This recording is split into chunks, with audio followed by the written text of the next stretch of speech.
Let me spend just a few minutes talking about the situation in the world right now, because the last couple of days have been dramatic. Now, there is no guarantee that we avoid catastrophe because the world's not well led, and the world is in a very unstable situation because of all the things that we've been discussing. Of course, the climate crisis, all of the upheavals in the world economy, even aside from the interventions of leaders choosing wrong things, just the technological upheavals are astounding, and you know that better than I. So this is something quite dramatic. But another thing that's very dramatic is the geopolitical changes that are underway. They are remarkable. They're very dangerous, but on the whole, not bad, actually. What's happening is that a familiar world led, so-called, by the United States and Europe is no longer led by the United States and Europe. It was presumptuous to be led by the United States and Europe to begin with. It's actually the end of a very long cycle that dates back to 1492 and onward, because it started with a voyage that was a little bit, went awry and changed the world fundamentally. And they say that, how do you know that Christopher Columbus was an economist, by the way? He didn't know where he was going. He didn't know where he was when he got there, and it was all on a government grant. So this is par for the course. But the world became a European-led world with a lot of cruelty and a lot of inequality and a lot of domination, and with a lot of remarkable technological development that came along with it, but that was utilized as a form of power and oppression as well. And the United States dominated the world for about a half a century after 1945. Now we're in a very different world. And the voices of other parts of the world are really important and growing, and that means that in the media and in the political life in the Western world, there's a lot more anxiety, actually, than there is in China, for example, or in India, where it's not pessimistic. It's not feeling that the world's falling apart. It's feeling that the world is changing in the right direction, actually. And I would say if you look at opinion surveys in Africa, there's a tremendous amount of optimism, actually. Africa is the most optimistic single continent in the world, if you look at opinion surveys. So the world's changing, and it leads to a lot of anxiety, and the anxiety is highest in the United States because nobody likes to be pushed off the perch. But the fact of the matter is the world's becoming a lot more interesting, diverse, interconnected. You're a very diverse group, but not quite diverse enough. Are there any Chinese faces here? No. We have somebody from Hong Kong. Okay, good. Hong Kong, we were just there. It's wonderful. And India? Yes. Great, okay. So, between the two, you're 40% of the world population, but not exactly 40% of this room. So it's just to say, we don't have to have complete demographic equality, but you're a very diverse group, which is extremely important, very important. And the world's even more diverse, if I could put it that way, so we need to strive for that. And viewed in that perspective, my own view is, I'll say a grim statement and then an optimistic statement. If we don't blow things up, which is possible, then things are going to be okay. And By that I mean the world that is taking shape will be more equal, more open, actually benefiting from a lot of the breakthroughs in technology. The real worry I have is just disaster in the short term, because my country is the worst led that it's ever been, and our political system has collapsed. So we have one-person rule, which is not exactly the way to run a society of 335 million people and $30 trillion of output. But that's what we have for the moment. But if we can avoid the catastrophes, we actually, not just rhetorically and not just optimistically, we really have a lot of solutions in this world for food production, for sustainable energy, for better education and healthcare systems, for all sorts of things that are completely wonderful. They're getting discovered, they're getting developed, you're pioneering many of them. They're not getting undertaken at the scale that they need and the pace that they need by any means, but they could be, because there's no fundamental shortfall of resources or know-how. We're not running out of particular minerals so that we can't do this. We're not running out of land so that we're in a struggle for who eats and who doesn't eat. We're not running out of energy, because solar radiation is about 5,000 times our power usage on the planet. So if we deploy solar power, which is now cheaper than any other kind of power, we're not in an energy shortage as well. We're not in a know-how shortage, but we are in a fairness shortage. We're in a niceness shortage. We're in a calmness shortage.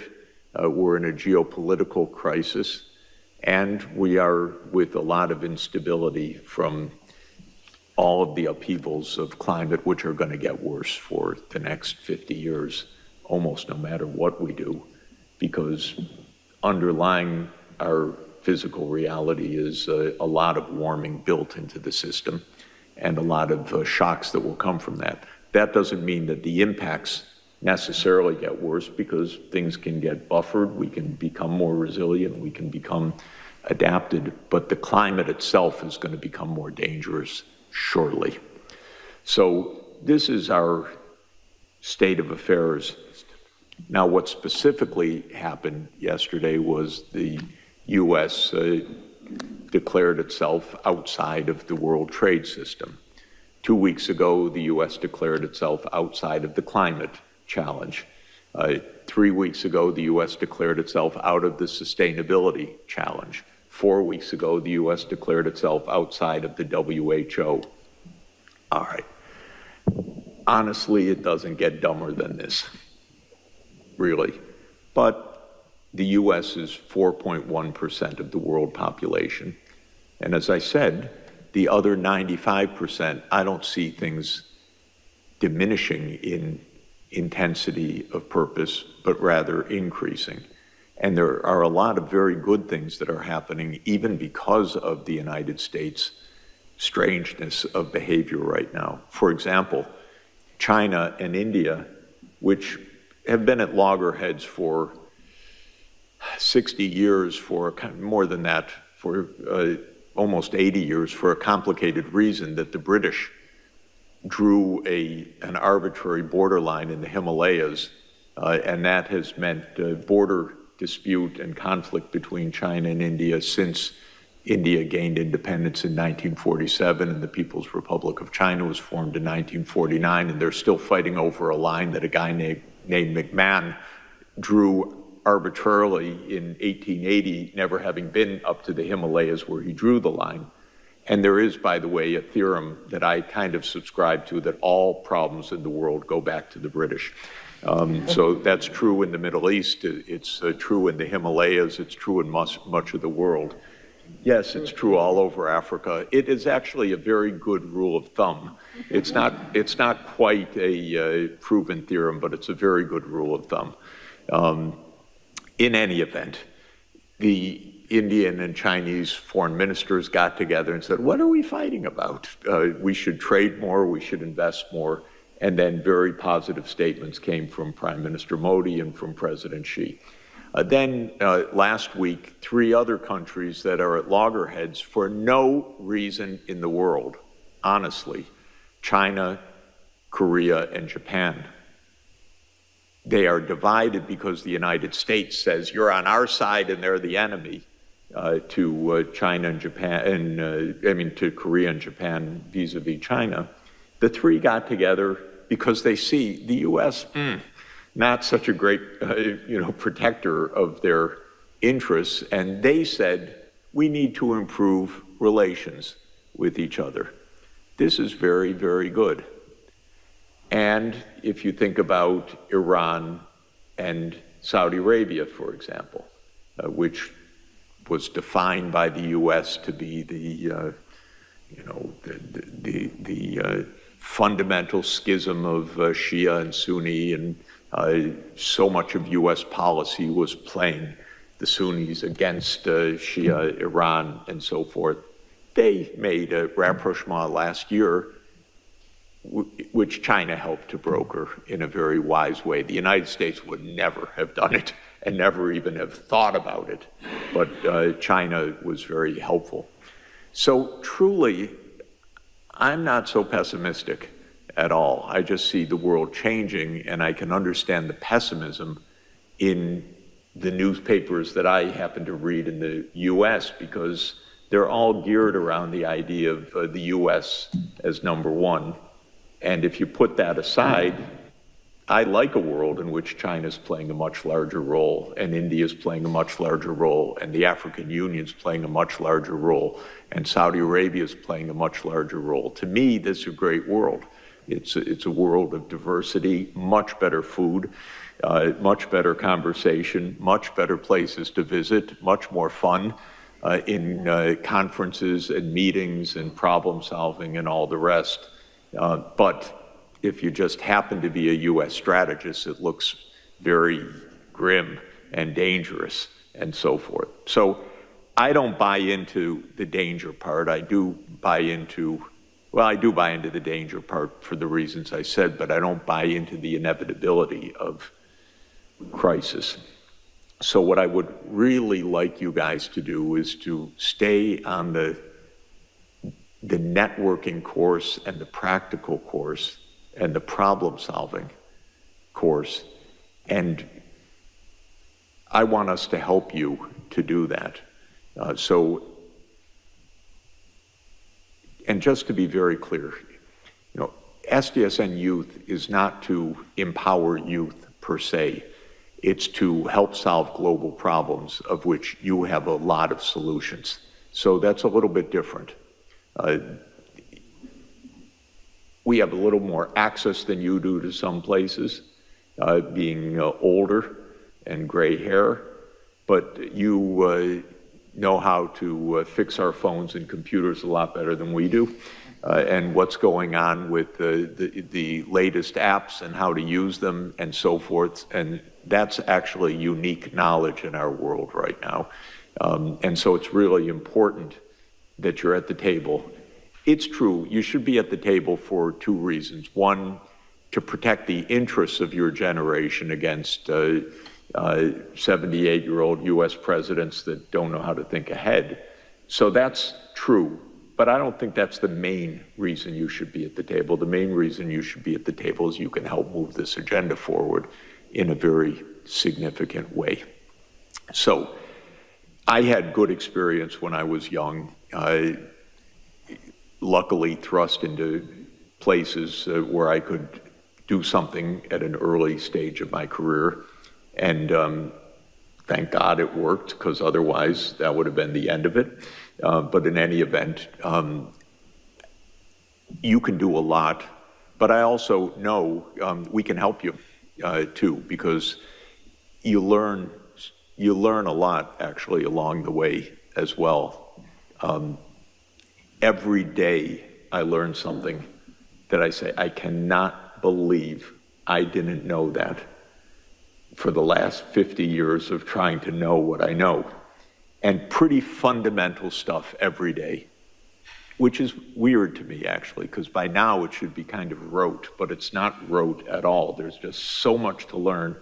And I kind of walk around my whole life with a book in my hand, or now with an ebook or on my phone or something, reading every day and learning pretty basic things, actually, which is annoying, really annoying, because it should have been done already, but it's not. So all of that is to say we can help you, and I can help you, and I can help you network, and I can help you learn things. So don't presume you know everything, but don't presume that you don't know what you're seeing with your own eyes about things that can be done. So that's really the balance that's extremely important.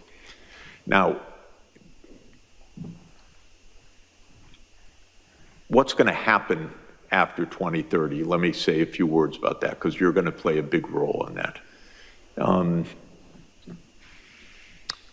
Obviously, we're not going to achieve what we set out to achieve in 2015, September 25th, 2015, when Pope Francis ushered in the Sustainable Development Goals at the UN. The agenda was pretty optimistic beforehand. At the time, it was very stretched goals. It would have required a lot of capacity and working together to make them happen. Of course, we just didn't get the major powers to work very hard on any of this. The only one that made a major effort, in my view, was China, actually. Europe said a few things at the beginning, but Europe got caught in this Ukraine war, which to my mind was just a disastrous mistake, because the United States doesn't know how to make peace, and blew the chance after 1991 to help create a true collective security arrangement in Europe. Instead, it expanded NATO. But I don't want to go there. Just to say, the US didn't try, Europe didn't try very much. China launched the Belt and Road Initiative, which is a very big and positive thing. Africa launched the African Continental Free Trade Area, which is a very important thing, and a very positive development. But the world as a whole, for the major powers, didn't try very hard. So we're reaching, and I don't want to go into it, but my view is the US at the University of North Carolina concocted something called SARS-CoV-2 and made a pandemic. That's another long story. But we just lost a lot of time. So what are we going to do? My hope, personally, and this is something we can discuss longer, is that we continue under the framework of the Sustainable Development Goals. And the reason is it's taken 10 years to have governments understand a bit about how to make such a complicated, multidimensional programming process, because it's not simple to do this, to plan for 17 major objectives, long-term planning, strategy, and so forth.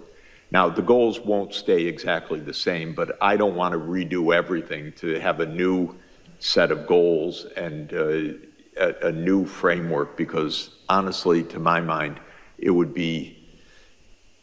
may be constructive in bringing new voices in, to be sure, so I don't want to rule out deliberations which will take place, but I don't think we should throw out everything, because it just would be a major loss and time sink. And in our world today, the US will walk away from the table anyway, and it just may be very hard to get a framework, other framework. So I'm hoping we continue under this broad rubric, resetting, adding, no doubt, something about artificial intelligence as SDG 18, or repackaging some of the objectives and so on, but to keep this framework to mid-century, because the next period, to my mind, is to 2050, is to mid-century.